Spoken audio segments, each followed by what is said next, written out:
responsible and also show to the people the will, there will be support from the masses.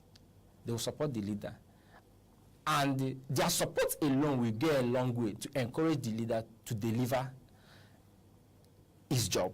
Okay, now, away from the number one person or away from the leader, all right? Now, let us go back to our judicial system. You can't keep talking about injustice without looking at the judicial system. Okay. What do you think? We have looked at the errors of the judicial system. We have looked at so many errors. We have looked at so many deficiencies from them. Now, of course, which you are part of them, or you and I are part of them. Of course. Yeah. Of course. So, what do you think the judicial system should do to stand up to this occasion?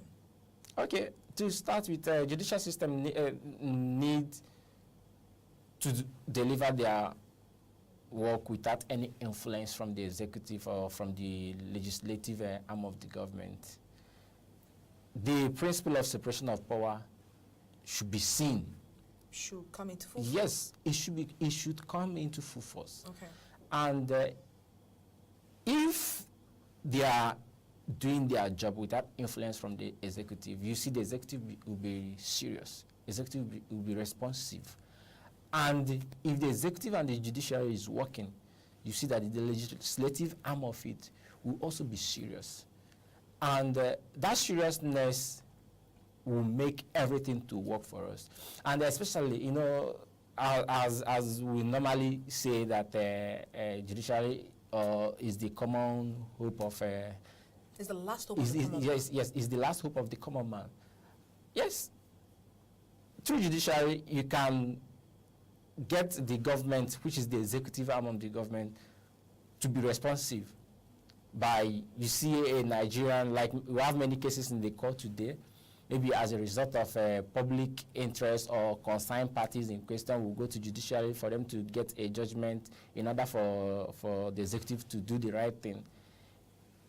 If not for the influence from the executive upon the judiciary and they deliver the judgment, that delivery of the judgment will make the executive to be responsive in their work.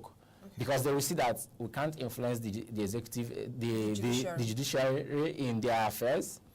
They are independent.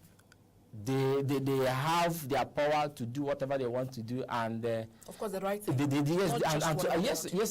right thing. To deliver on the right thing. Yes, to deliver on the right thing. You see, the executive, they will be doing the right thing as well from their own part. But when there is an influence, there won't be independence from those arm of government, and that is when things will not be working out the way it should be in Nigeria today. Now you talk about influence that's trying to, interfere in these people's work. Yes. Do you mistake? Are we mistaking it as a nation to checks and balances? Of course, it's part of democracy, checks and balances. Now look at checks and balances. Look at interference. Are they not correlated? How can you separate between these two?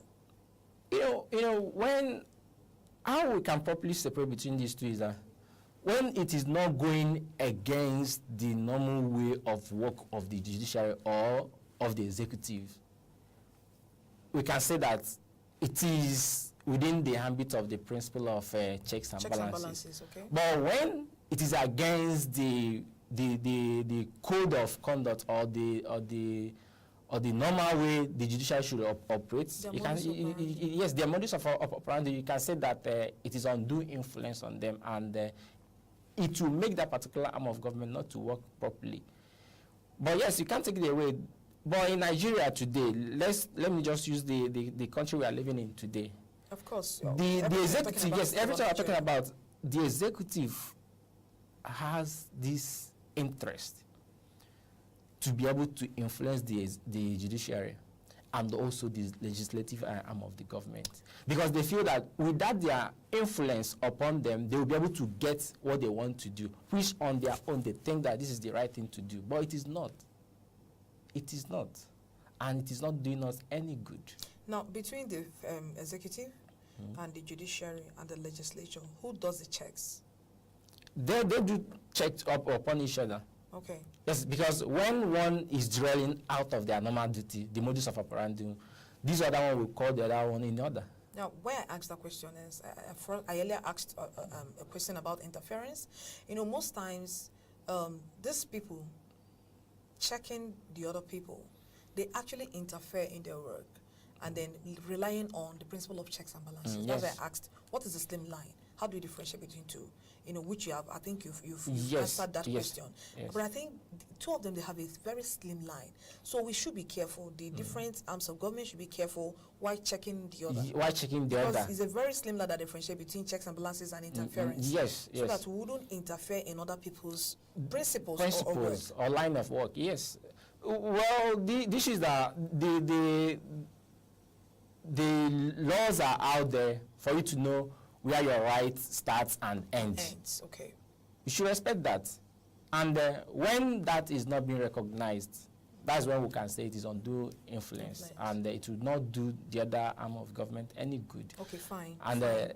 I think we have spoken much about the court system. Okay. Of course, the judicial system directly to the court. Okay. Now, let us go back to police. We spoke a lot about police, and then we have talked about the forms of injustices Nigerians go through in the hands of police as a regulatory, arm of judicial system. So, what do you think should be done rightly, or should be done in a right way in the police? Yes. Or with the police?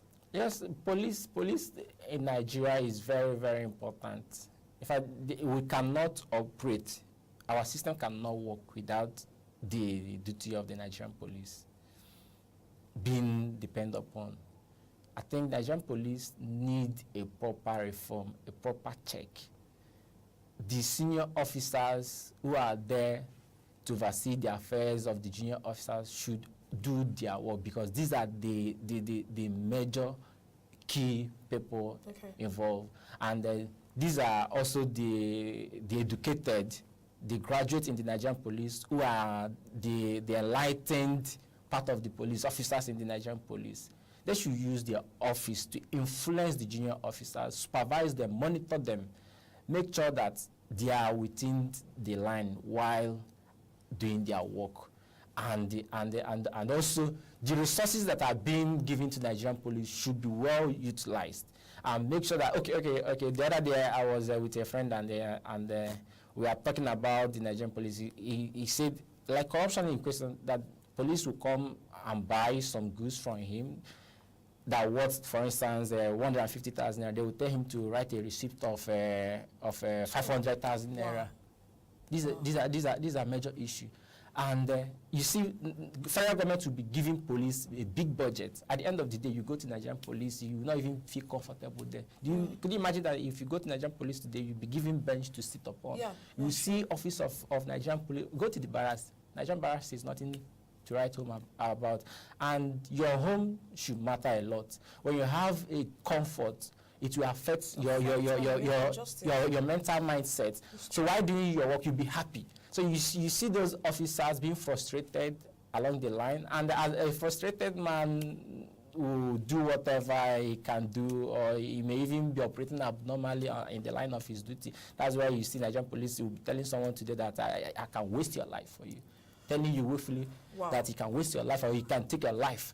This is frustration. But when things are being done properly, you've seen these things being done, and I think Nigerian police will work for us. I really wish we can continue, but our time is really, I don't know, we are really behind schedule. So, Professor Checks, I want to thank you for coming on our invitation this morning. Thank you so much. Coming on National Discourse, and we pray the next time we call on you, you will oblige us this opportunity.